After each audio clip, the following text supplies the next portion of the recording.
built since 1970.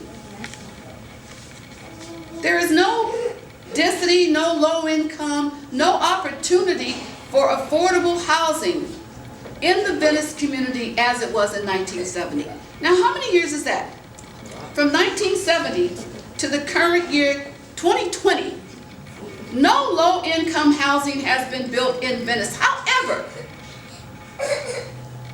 multi-unit facilities, homes, apartment buildings, single-family housing has been destroyed, torn down, demolished, and in its place is built what?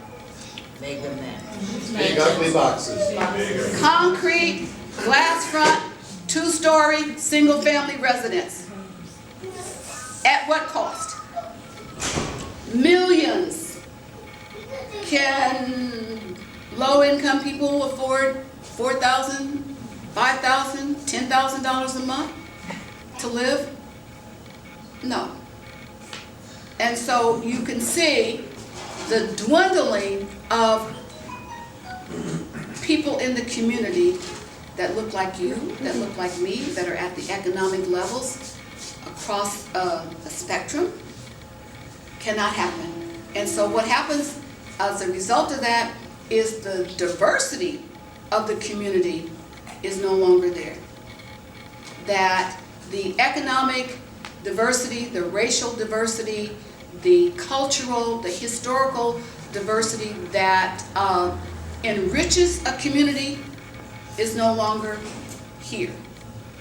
We have to fight against that. Mike Bravo and myself and Sue Kaplan were at a meeting with Mr. Bernstein. City planning. And although I have been a little more culturized, I guess I would say, since the 60s, it was all I could do to still sit there in that chair and not allow my ire to flow the way that was stuck in my throat. When this man said, in response to our question about why not have historical, cultural community in Oakwood, he said, because there's nothing there. And that's in the last couple of months.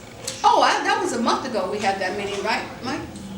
He said, I brought up Survey LA Venice study.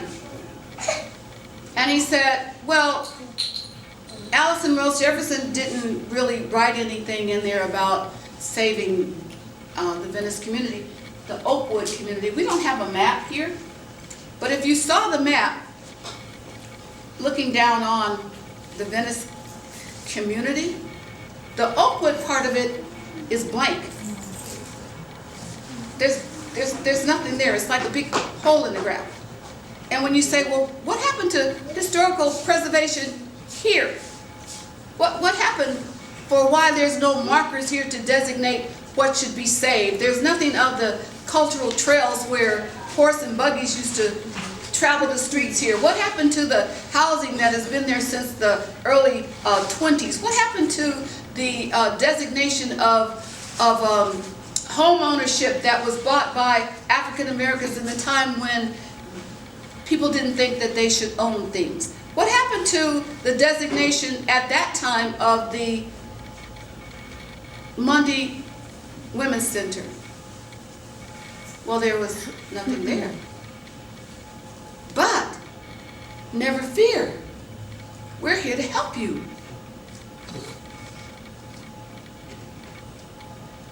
Be quiet, Naomi.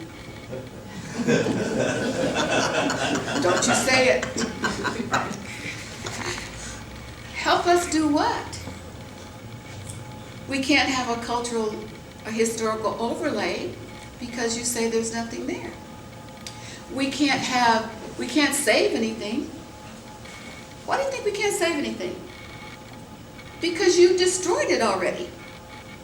In the 94, 95, 96, all the destruction that was going on, within the community was in Oakwood. Where else have you seen houses torn down and two-story concrete glass front buildings built to the extent and degree as it is in the Oakwood community, within those boundaries that I just told you about? Where else? Where else? You've got a few things happening over in the walk streets, but not like in the Oakwood community.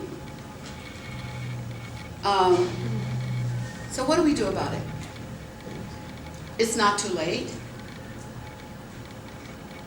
We need to join forces.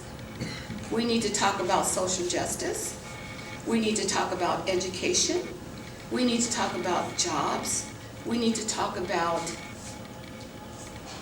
community development so that our voices are heard, so that the attitude of Venice, the inner part of Venice that we know that has been sort of subsumed by things that are more important and larger than what our voices are being heard from.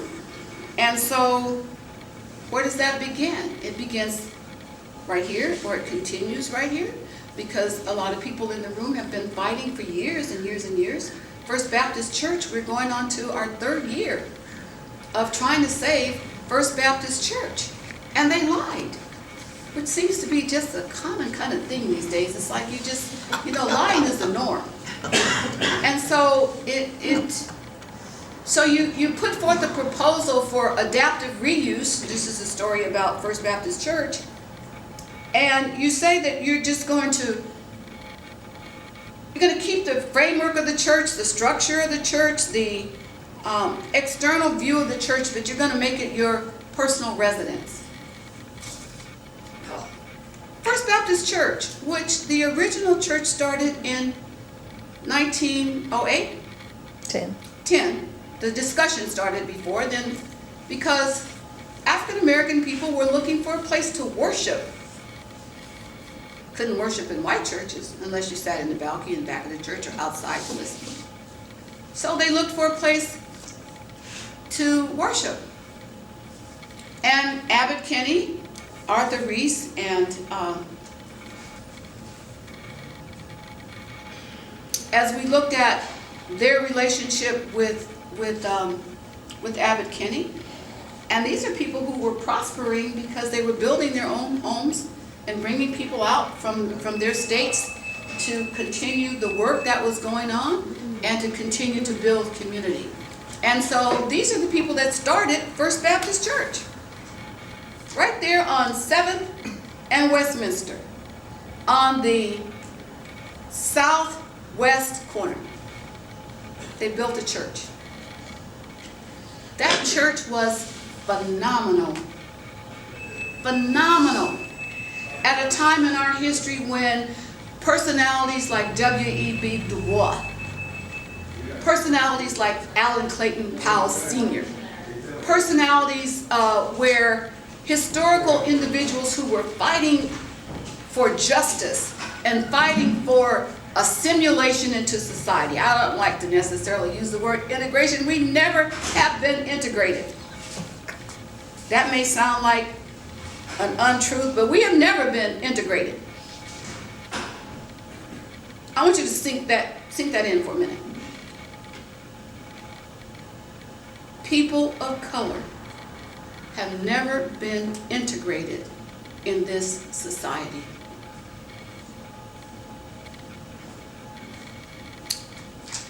My background, largely, no, I won't say largely, a part of my life has been an educator. So Brown versus education was pretty big for me. Because before that, separate but equal was the law of the land. Brown versus Board of Education allowed the integration of education. It never happened. I worked for Diane E. Watson when she was on the school board. Do you all know her or know of her? No. She later on became a state senator in the state of California and then went on to Congress. She's retired now, but I continue to support her. But when I worked for her, when she was on the board of the school board, and she was supporting desegregation of schools in the Los Angeles Unified School District, she got the worst kind of hate mail. And I was the filter for that hate mail. She will, every place she goes when she stands up to talk about her history, she'll say, and Naomi, and she will forever point me out in the audience. Stand up, Naomi. Because she will say how when she was receiving the hate mail, I kept it from her. I wouldn't show it to her. They painted pictures of her looking like a monkey or calling her names, or what I didn't tell her at the time, while I kept those things from her, is what I was saying to the people that were sending it to her. But I couldn't tell her that. I couldn't say, and oh, by the way, they called you this, but I called them that. So I had to maintain. But when she went on to be state senator, I went on to be her chief of staff in her district office. And so it continued. And that's why I say the fight that we're having today, the fight that we had with this very library, to be able to be in this space today, is a strong indication that we have never been integrated into society as a whole. We have never been fully accepted as a part of the America, the beautiful, we the people. And when we hear certain people talk about making America great again, who are they talking about? So here in Venice, we are the microcosm of what's happening in the larger world. We are representative of what's happening throughout our nation as we strive, like other people across this country strive, to maintain or